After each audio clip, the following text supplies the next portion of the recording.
Paul.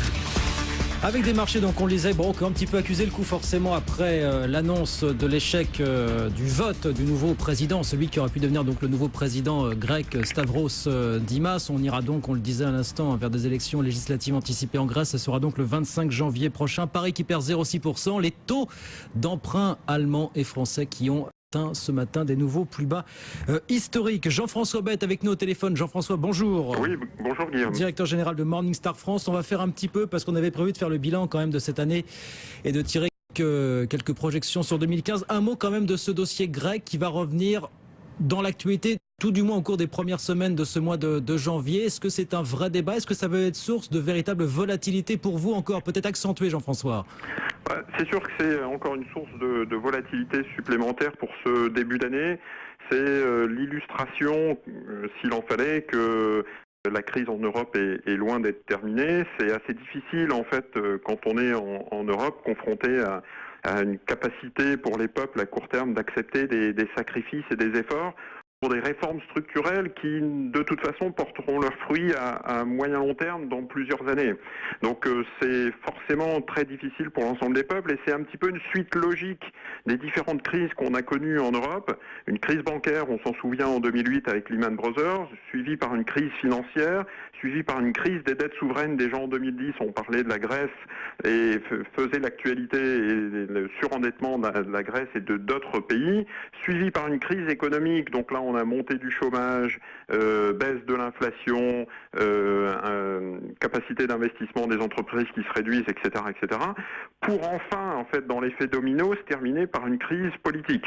Donc à court terme, on a la situation grecque qui se réveille, mais on s'en souvient, l'Italie avec Beppe Grillo, on a en France, pas très loin de chez nous, la montée du Front National, des élections en 2015 qui, en perspective, nous annonce justement dans les différents sondages cette montée des extrêmes.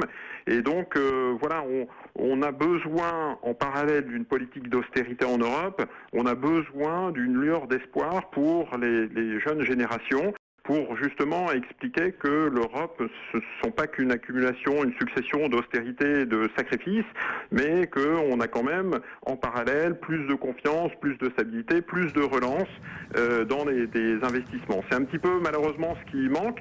Je vous invite à voir les déclarations de notre Premier ministre Manuel Valls aujourd'hui dans les journaux espagnols, qui parlent de 3 ans de sacrifices supplémentaires pour le peuple français. Oui. Et donc on est un petit peu dans le supplice chinois, c'est-à-dire que tous les jours on a une contrainte, une politique d'austérité qui est à l'œuvre à n'en pas douter. Et il manque en fait cette lueur d'espoir pour l'ensemble des peuples. En plus, pour être tout à fait honnête, les solutions pour l'instant ont été assez techniques, c'est-à-dire que c'est la BCE qui est en première ligne, les banques centrales, mais pour les banques centrales, pour le français moyen ou le grec moyen, honnêtement, c'est une succession de cycles qui sont assez difficiles à comprendre. Parfois c'est LTRO, parfois c'est QE, parfois c'est la baisse des taux directeurs, et on voit pas très bien en fait où cela nous mène, alors qu'il faudrait aussi en parallèle parler de relance d'investissement, de politique budgétaire, de décision politique de la part des dirigeants.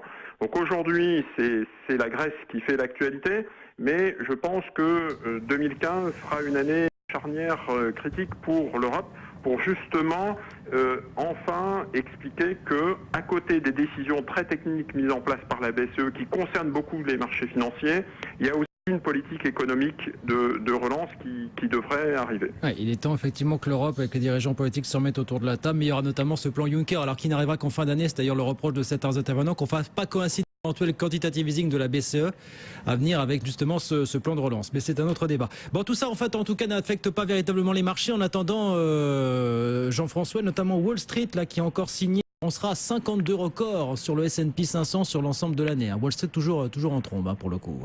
Oui, c'est-à-dire que le découplage, le contraste avec l'Europe et les États-Unis est quand même saisissant. Oui, oui. On a un vrai Santa Stocks donc aux États-Unis, une croissance de plus 5%, et j'allais dire que l'ensemble des éléments, c'est-à-dire en négatif par rapport à l'Europe, les marchés boursiers n'achètent pas dans le rétroviseur, n'achètent pas 2014, une année 2014 qui a été incroyable.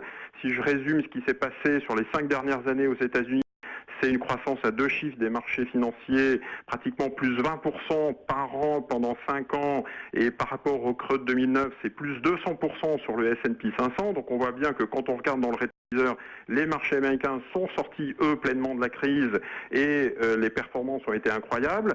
Maintenant, la question que se posent les marchés financiers, c'est que va-t-il se passer sur les années futures ?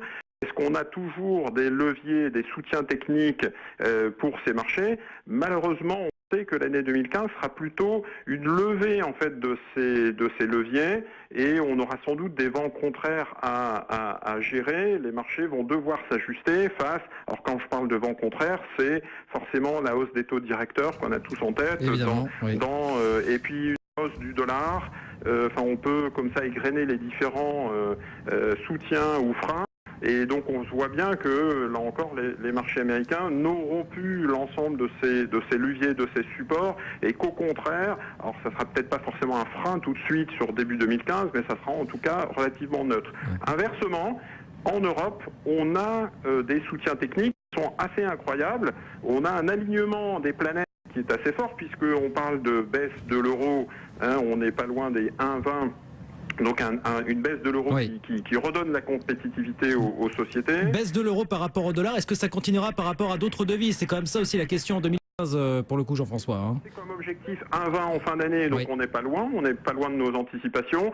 On s'est fixé 1,10 en fin d'année 2015 et une parité de 1 fin 2016. Donc ça sera encore un levier, un support pour les sociétés exportatrices en 2015, à n'en pas douter. Les matières premières qui restent peu chères, je pense notamment au pétrole, et qui redonnent du pouvoir d'achat aux consommateurs et aux entreprises, des taux d'intérêt qui sont historiquement bas. Vous avez cité le 10 ans allemand proche des 0,57 ou 0,58 et le 10 ans français proche des 0,87%. Donc c'est-à-dire que ça incite les épargnants à prendre du risque et à se tourner vers des placements plus risqués pour aller chercher du rendement.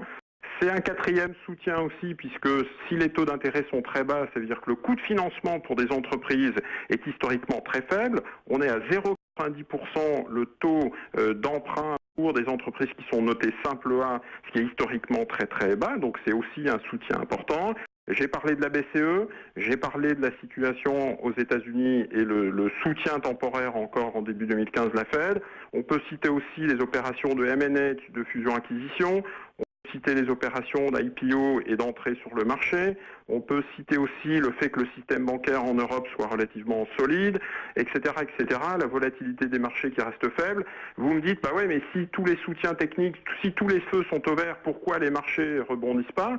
C'est pour la simple et bonne raison, c'est qu'il nous manque du vent, il nous manque de la croissance, il nous manque le support pour relancer en fait la machine. Élémentaire, Et oui, vous avez beau avoir le meilleur voilier du monde, avec le meilleur équipage du monde, techniquement être prêt et parfait, s'il vous manque le vent dans les voiles, vous n'avancez pas, et c'est ce qui manque à l'Europe. Les États-Unis ont énormément de vent dans les voiles, peut-être un petit peu trop, parce qu'on craint une surchauffe en 2015. Au contraire, nous en Europe, on n'a pas du tout de vent dans les voiles, on est complètement atoll, c'est la mer d'huile, et donc le bateau se présente bien sur début 2015, mais malheureusement, il nous manque du vent. Et effectivement, on en revient à ce que vous nous disiez au tout début de cet entretien. Finalement, il est temps que les politiques se mettent autour de la table pour des actions coordonnées pour soutenir cette croissance. Merci beaucoup Jean-François d'avoir été avec nous encore ce lundi pour commenter un petit peu ces mouvements de marché du jour, cette situation Grèce, et puis bien sûr les projections sur début 2015. Jean-François Bête, directeur général de Morningstar France, avec nous sur BFM Business. 15h20, on va retourner